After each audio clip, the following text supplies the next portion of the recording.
Hoxe é un acto importantísimo onde se fai honor ás Marías. E unha das promotoras, investigadoras, é Lola Ferreiro, que nos vai a contar como investigadora e como promotora e partícipe deste acto o porqué se fai este acto e que miras ten.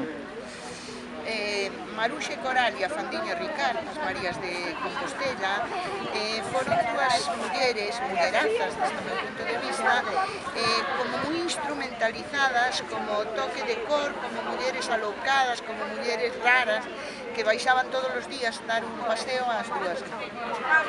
Esta non é a súa historia.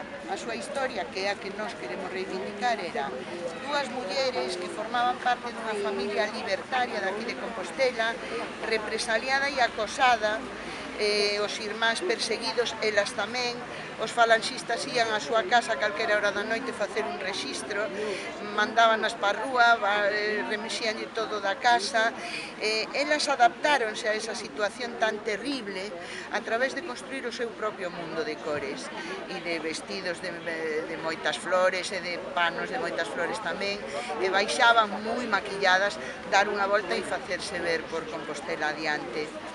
O acoso chegou a un punto que elas, que eran costureiras, magníficas costureiras e bordadoras, a falanxe premeu a xente de Compostela para que non lles encargaran traballos, e elas xa chegou un momento en que non tiñan de que comer.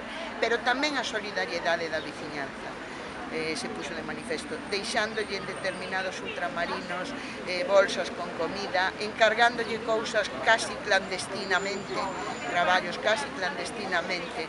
Maruxa e Coralia Fandiño Ricard son unha mostra de resistencia absolutamente creativa ao fascismo. Fascismo nunca máis. Nunca máis.